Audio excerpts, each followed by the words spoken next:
이사야 벌린 유토피아의 폭력을 경계하고 불완전한 세상을 사랑하는 법. 이사야 벌린의 철학은 불완전한 세상을 위한 안내서라는 제목에 정확히 부합합니다. 그는 20세기의 광기를 목격하며 인류를 구원하겠다는 확신에 찬 이념들이 어떻게 폭력과 학살로 이어지는지 경고했습니다. 벌린은 우리에게 정답 대신 가짜 정답에 속지 않는 법을 가르쳐줍니다. 다음은 이사야 벌린의 철학이 불완전한 세상을 안내하는 주요 개념들입니다. 오늘은 좀 복잡한 세상을 헤쳐나가는 데 도움이 될 만한 그런 안내자 같은 철학자 이사야 벌린에 대해 이야기해보려고 합니다. 이 사람의 생각이 왜 지금 우리한테 그토록 중요한 걸까요? 지금부터 같이 한번 펼쳐보시죠. 자, 일단 이 이야기가 시작된 배경부터 좀 짚어봐야겠죠. 바로 20세기입니다. 와, 정말 인류 역사상 가장 끔찍한 시기 중 하나였죠. 뭐랄까, 유토피아를 만들어주겠다는 달콤한 약속들은 넘쳐났는데 그 결과는 어땠나요? 전례 없는 대학살, 그리고 엄청난 고통뿐이었습니다. 바로 이런 광기의 시대, 그 한복판에서 한 명의 철학자가 나타나서 우리한테 아주 강력한 경고를 던집니다. 바로 이 말이에요. 확신에 가득 찬 구원자를 조심하라. 어떠세요? 이 한 문장, 이게 바로 오늘 우리가 이야기할 이사야 벌린 철학의 심장, 그 출발점이라고 할 수 있습니다. 자, 그럼 첫 번째 주제입니다. 확신의 위험성. 아니, 완벽한 세상을 만들어주겠다는데 이게 왜 위험하다는 걸까요? 이 질문을 가지고 벌린의 경고가 지금 바로 오늘날 우리 사회에 얼마나 중요한 의미를 갖는지 한번 들여다보겠습니다. 벌린이라는 사람은요, 나치즘과 스탈린주의 같은 거대한 이념들이 대체 어떤 끔찍한 결과를 낳는지 그걸 자기 눈으로 직접 본 사람입니다. 그래서 깨달은 거죠. 아, 완벽한 세상을 약속하는 이념일수록 결국엔 끔찍한 폭정으로 이어지는구나. 그래서 그의 철학은 우리한테 이게 정답이야 하고 딱 알려주는 게 아니에요. 오히려 이건 가짜 정답이야 하고 간파할 수 있는 그런 일종의 도구 상자를 주는 거죠. 요즘처럼 포퓰리즘이 판치고 이념 갈등이 극심한 시대에 이 도구 정말 유용하지 않을까요?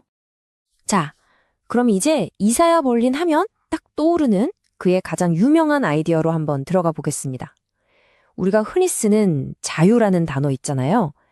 벌린은 이 한 단어 안에 사실은 전혀 다른, 심지어 서로 충돌하는 두 가지 개념이 숨어 있다고 봤습니다. 이 이야기는 1958년에 있었던 한 강연에서 시작됩니다. 바로 자유의 두 개념이라는 제목의 강연이었는데 이게 그야말로 현대 정치 철학의 판도를 바꿔놓은 전설적인 강연이 됐죠. 여기서 벌린이 주장한 게 바로 그거예요. 자유라는 말, 우리가 너무 쉽게 쓰지만 사실 그 안에는 완전히 다른 두 얼굴이 있고 이 둘은 심지어 서로 싸우기까지 한다는 겁니다. 여기 표를 보시면 그 두 가지 개념이 딱 정리되어 있습니다. 먼저 왼쪽, 소극적 자유. 이건 아주 간단해요. 나 좀 내버려둬. 이거죠. 즉, 다른 사람이나 국가가 나한테 간섭하지 않는 자유예요. 핵심은 내 영역이 얼마나 보장되느냐 이거고요.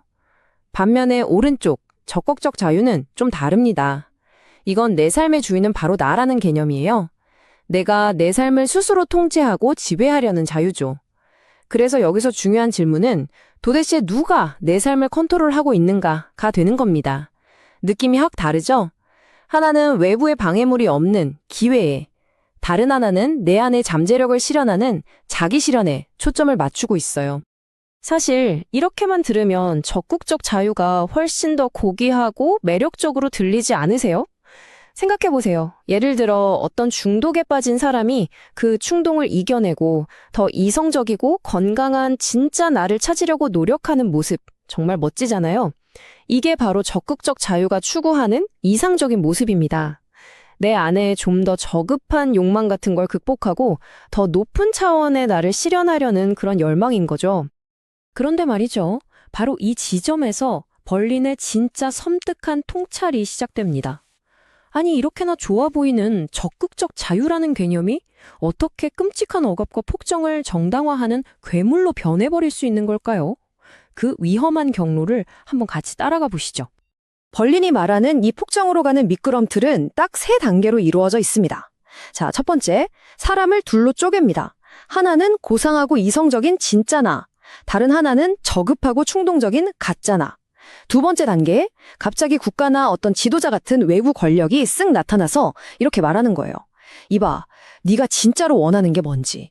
사실은 네 자신보다 우리가 더 잘 알아. 그리고 마지막 세 번째, 이 권력은 당신이 원하지 않는 행동을 강요하기 시작합니다. 그러면서 뭐라고 하는지 아세요?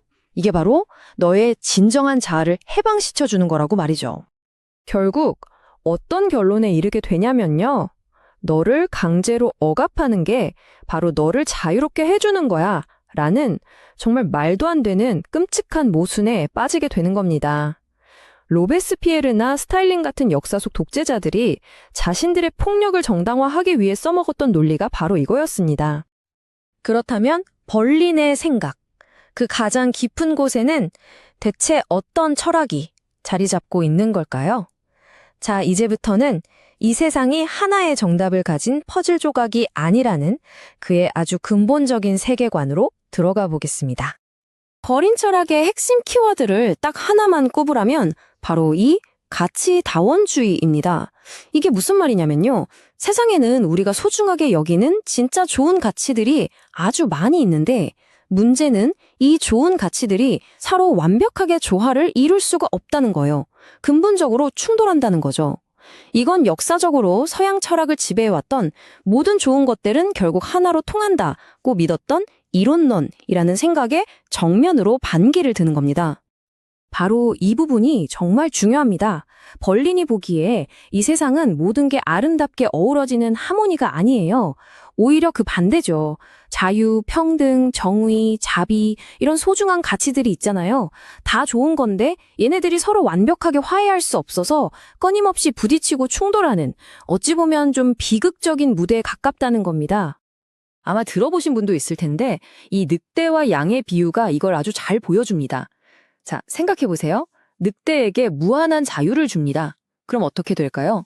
양들은 다 잡아먹히겠죠? 양들의 생존권, 즉 평등은 사라집니다. 그럼 반대로 양들을 완벽하게 보호하려면요? 늑대가 다니지 못하게 울타리를 쳐야겠죠? 즉, 늑대의 자유를 제한해야만 합니다. 보세요. 자유도 좋은 거고 평등도 좋은 건데 이 둘을 동시에 100% 만족시킬 방법은 없는 겁니다. 다른 예를 한 번 더 들어볼까요? 정의와 자비. 이것도 마찬가지입니다. 법을 누구에게나 예외 없이 아주 엄격하고 공평하게 적용하는 것. 이게 바로 완벽한 정의겠죠. 하지만 여기엔 자비가 들어설 틈이 없습니다.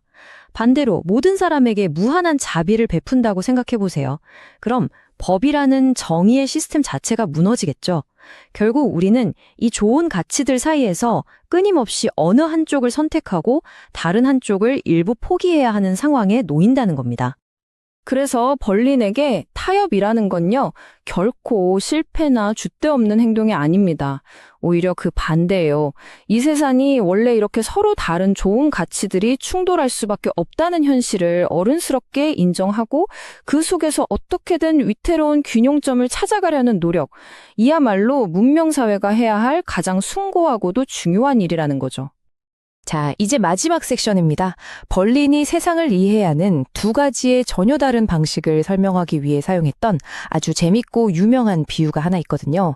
그걸 소개해 드릴게요. 바로 고슴도치와 여우입니다. 고슴도치는 어떤 동물이냐면요. 하나의 크고 중요한 것만 아는 유형이에요. 세상 모든 일을 단 하나의 거대한 이론이나 원리로 꿰뚫어 보려고 하죠. 예를 들면 플라톤이나 마르크스 같은 사상가들이 여기에 속합니다. 반면에 여우는 어떨까요? 여우는 수많은 작은 것들을 아는 유형입니다. 하나의 거대 이론에 집착하기보다는 세상의 복잡함, 모순, 다양성을 있는 그대로 받아들이죠. 셰익스피어나 아리스토텔레스, 그리고 재미있게도 벌린 자기 자신도 이 여우 유형에 속한다고 봤습니다. 벌린이가 이 비유를 얼마나 기가 막히게 썼는지는 그가 톨스토이를 분석한 대목에서 드러납니다. 그는 톨스토이를 이렇게 평가했어요.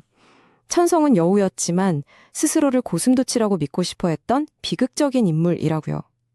이게 무슨 말이냐면 톨스토이는 누구보다도 인간 세상의 복잡하고 모순된 모습을 꿰뚫어보는 여우의 눈을 가졌지만 정작 자기 자신은 평생 동안 세상을 설명할 단 하나의 절대적인 진리, 즉 고슴도치의 신념을 찾아 헤맸다는 거죠.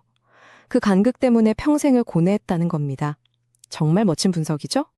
결국 이사야 벌린의 철학 전체가 우리에게 하는 말은 이거라고 할 수 있습니다. 고슴도치가 되려고 하지 말고 여호의 지혜를 받아들여라. 하나의 완벽한 이론으로 이 복잡한 세상을 다 설명하려고 하지 말고 삶이라는 게 원래 좀 지저분하고 복잡하고 불완전하다는 걸 인정하는 그런 겸손함과 유연성을 갖추라는 거죠.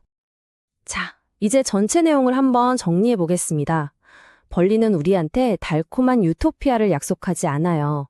대신에 서로 부딪히는 좋은 가치들 사이에서 위태롭게 균형을 잡아야만 하는 이 현실을 똑바로 보라고 말합니다. 그래서 그의 자유주의를 공포의 자유주의라고 부르기도 해요. 최상의 선을 이루는 것보다 잔인함이나 인간에 대한 모욕 같은 최악을 막는 게 더 중요하다는 거죠. 우리에게 광신도가 아니라 성숙한 어른이 되라고 나와 의견이 다른 사람을 악마로 취급하지 말고 그저 나와는 다른 좋은 가치를 쫓는 사람일 뿐이라고 생각하라고 그렇게 조언하고 있는 겁니다. 요즘 세상을 보면 모두가 자기 생각만이 절대적으로 옳다고 목소리를 높이고 있잖아요. 이런 세상 속에서 어쩌면 내가 틀릴 수도 있다는 그 불확실함을 견뎌낼 용기. 우리는 과연 그 용기를 어디서 찾을 수 있을까요? 어쩌면 이 질문이야말로 이사야 벌린이 21세기를 살아가는 우리 모두에게 던지는 가장 중요하면서도 가장 어려운 숙제가 아닐까 싶습니다. 오늘은 좀